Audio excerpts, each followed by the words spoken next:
Welcome back, ladies, gentlemen, and enemies. For those who missed my last video, I've been making a roguelite called Delve. This series of devlogs will chronicle the development of the game. If you haven't seen Devlog 0, you really should check it out. In that video, I talk about the main hooks of the game and how some of the key mechanics will work. Don't worry though, I'll give you a refresher when any of that information becomes relevant in this video. Let's start by talking about what you can see here in Unity. Here you can see we have a small testing area, the player character, currently represented by a capsule, a dummy enemy represented by a red capsule, and 2 floating spellbook pickups. Let's talk about these spellbooks first.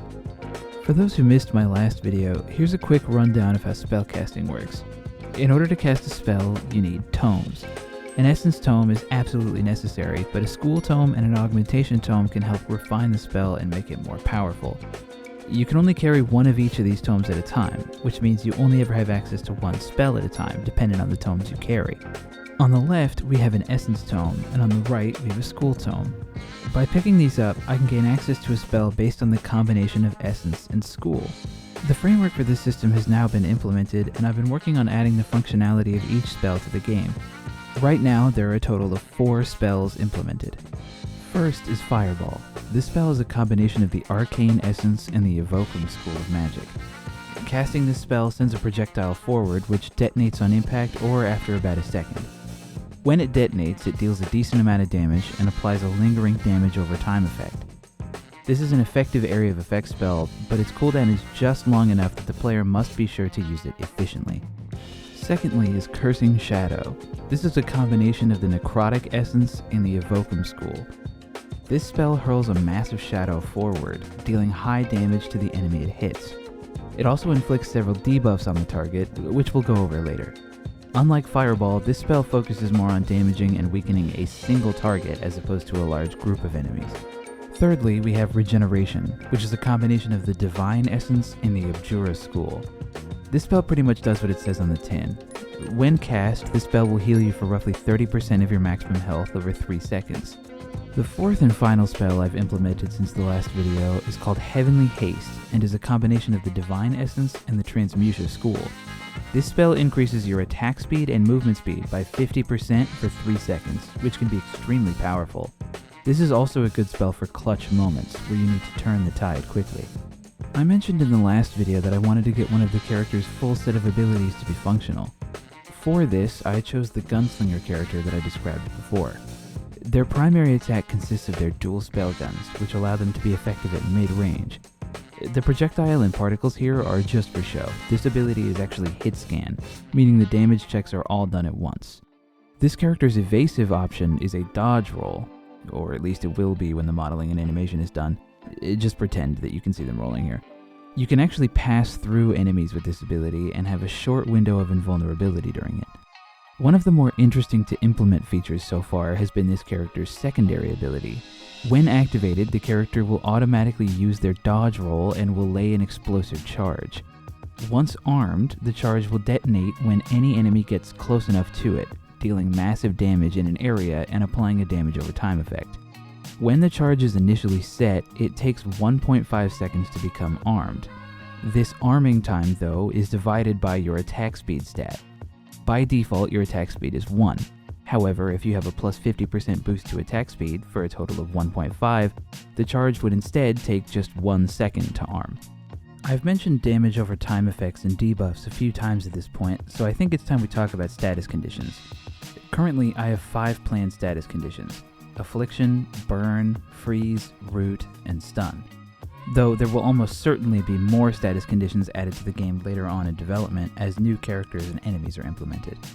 If a target is affected by Affliction, they suffer several debuffs. Their attacks deal half damage, their movement speed is reduced by 25%, and they cannot regain hit points. This effect lasts for 5 seconds.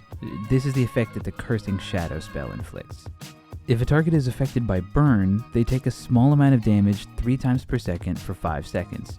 This is the effect that the Fireball spell and the Explosive Charge ability both inflict. If a target is affected by Freeze, they are, well, frozen. They're covered in ice and cannot move or act. This effect automatically ends after 3 seconds, but an additional effect is triggered if they are attacked before they are unfrozen. If attacked, the target will immediately be unfrozen, but shards of ice will splinter off of them, damaging allies of the target nearby. If a target is affected by root, they are stuck in place and can't move or receive knockback. They can, however, still attack or use other abilities that do not require movement. This effect lasts for 2 seconds. If a target is affected by stun, they cannot move or act for 1.5 seconds. This one is arguably the most simple, but could be pretty clutch if timed properly. One more thing I should mention about this game's combat mechanics is the system of immunities, resistances, and vulnerabilities. If you've played 5th edition D&D, this system is very similar to that one.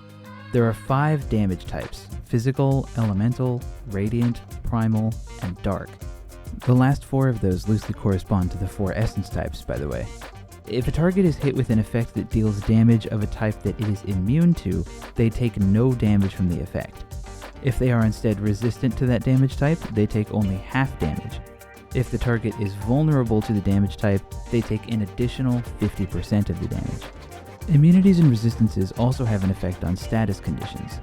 Each status condition has an associated damage type: affliction with dark, burn and freeze with elemental, root with primal, and stun with radiant. If a target is immune to the effect's corresponding damage type, they are also immune to the effect. If they are instead resistant to the damage type, the effect's duration is cut in half. Vulnerability has no impact on status conditions. I'm excited about these mechanics because they provide an additional layer of strategy. The player will need to learn about the game and plan ahead, deciding which spells to take based on the type of damage they deal and the types of enemies they'll be facing in the coming encounters. It sounds like something that could be a lot of fun. Well, that'll be all for this devlog. By the next one, I hope to have additional spells implemented, as well as the rest of the status conditions. I'd also like to start coming up with different ideas for ability-enhancing items that the player could find throughout their run. I may even start working on another character's abilities. That artificer/engineer character has been on my mind quite a bit recently. Anyway, if you'd like to follow this game's development, please feel free to subscribe. I'm going to try to upload these devlogs every 2 to 3 weeks if I can manage. You can also follow KW Games on Twitter and Instagram by following the links in the description. There, I'll notify you when a new devlog is released, and I'll post occasionally about interesting parts of the design or development of the game. Anyway, until next time, and thanks for watching.